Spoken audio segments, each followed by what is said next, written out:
Bonjour chers élèves de seconde, donc je reprends ce petit programme de capsule vidéo tant que le distanciel va durer.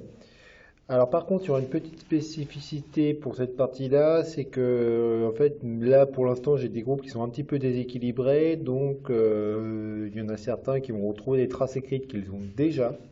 Il y en a d'autres pour qui effectivement donc ce sera une nouveauté, donc on va juste essayer de s'adapter. Passer un petit peu si vous savez que vous l'avez déjà vu que là je vais couvrir finalement une grande partie du grand 1, donc sur les découvertes, et ensuite il y aura une deuxième vidéo derrière sur justement l'exploration du Nouveau Monde. Alors donc là, comme je le disais, ça va un peu dépendre de l'endroit où vous êtes. Je pense qu'il n'y a qu'un seul groupe de seconde sur les 4 que j'ai qui n'a pas dû avoir son note. Donc c'est qu'effectivement, donc en grand 1, les découvertes entre guillemets, parce qu'effectivement on ne découvre rien, en fait c'est une découverte pour les Européens, mais c'est pas une découverte ex nihilo. Donc le premier point, ça va être l'idée de partir vers l'inconnu. C'est vrai qu'on peut comparer ça un peu aux explorations spatiales, pour les Européens de l'époque, c'est qu'ils basculent complètement dans l'inconnu. Ils voyagent sur des zones où personne de mémoire d'homme n'a navigué. Donc ce que je voudrais vous retenir, donc comme d'habitude la trace écrite elle est dans le cours, c'est ce qui est indiqué finalement sur les écrans que vous avez. Donc c'est que les Portugais sont les premiers à se lancer dans des explorations, c'est les premiers effectivement à ouvrir la voie, ils vont essayer notamment de faire le tour en fait de l'Afrique, donc en faisant peu à peu des sauts pour arriver justement jusqu'au Cap de Bonne-Espérance, avant de rejoindre l'Inde. Donc les Portugais, c'est les premiers à se lancer dans les explorations, suivis assez rapidement par les Espagnols, qui eux, bon, là, j'ai pas besoin de rentrer dans le détail, de toute façon vous avez le tableau qu'on avait fait ensemble. Eux, les Espagnols, ils vont choisir la route occidentale, donc en partant effectivement donc pour ce qui va être donc ce qu'on va appeler le Nouveau Monde, ce qui dans l'esprit de Colomb et l'Asie, ce qui dans notre esprit, nous, on sait que c'est l'Amérique. Dès 1494, on se rend compte que ça va poser quelques problèmes. Les deux pays risquent de se retrouver en guerre, ce qui fait que le pape sépare la terre en deux. Un hémisphère qui va être destiné aux explorations portugaises, un autre destiné aux Espagnols. Ce traité-là, donc le traité de Tordesillas, il sera revu en 1497 pour permettre finalement que la ligne passe au milieu de la forêt amazonienne avant de revenir de l'autre côté du monde, vu qu'on suit les parallèles jusque plutôt les méridiens d'ailleurs. Ouais, on suit les méridiens d'ailleurs, donc finalement donc les lignes invisibles qu'on met autour du monde, quoi, partant du méridien donc de Greenwich, même si à l'époque c'était le méridien de Paris qui servait de référence. Donc globalement, ça fait qu'on a un hémisphère portugais qui veut dire que toutes les terres découvertes entre l'Amazonie à peu près et le Japon, c'est censé être réservé aux explorations portugales. Le reste, donc ça veut dire tout le Pacifique en fait, et toute une grande partie de l'Amérique et de l'Amérique latine, c'est normalement réservé aux Espagnols. Évidemment, ça ne va pas durer très très longtemps, puisqu'au XVIe siècle, Anglais, Français et Hollandais, ils explorent aussi le monde. Notamment, ils vont explorer l'Amérique du Nord et les Hollandais vont continuer dans la suite des Portugais pour la route des Indes.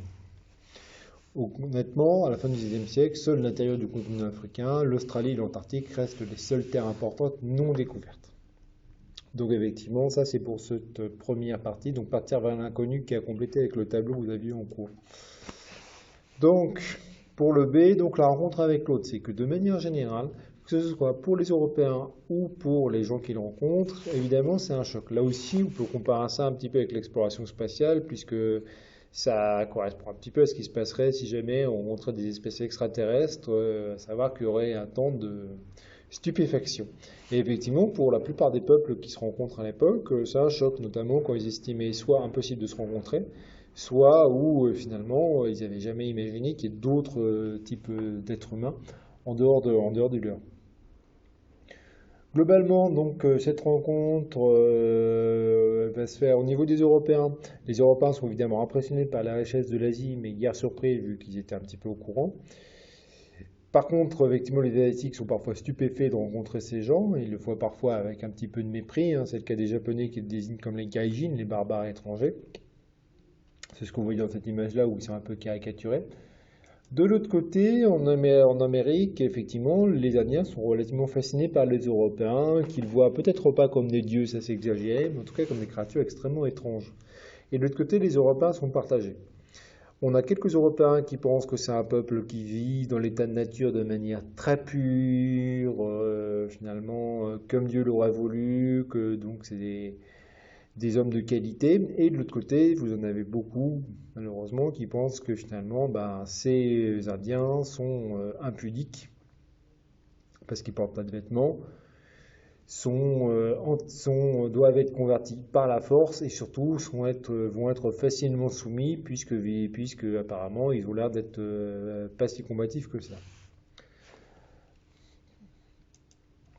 Donc pour les Européens, les Africains, les Asiatiques et les Amérindiens se rencontraient les uns les autres, c'est un choc. Donc en premier temps, les Amérindiens ils accueillent plutôt bien les Européens. Par contre, effectivement, les Européens les voient comme des sauvages et éventuellement des serviteurs. Les Chinois et les Japonais, ils sont plus méfiants, ils obligent les Européens à rester dans quelques ports de commerce afin d'éviter au maximum le contact avec la population des pays.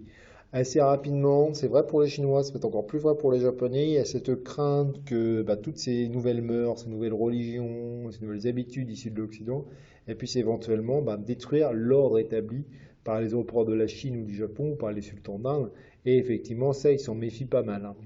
Donc on a effectivement une forte contrainte qui va peser sur les Européens dans ces régions-là, puisqu'ils vont être un peu assignés à résidence.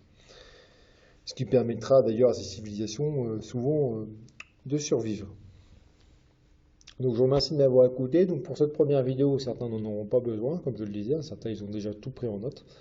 Par contre, donc, il y en a une deuxième qui va sortir sous peu, qu'il faudra aussi regarder. Et là, par contre, ce sera normalement de l'inédit. Donc, je vous remercie de m'avoir écouté. Je vous dis à bientôt.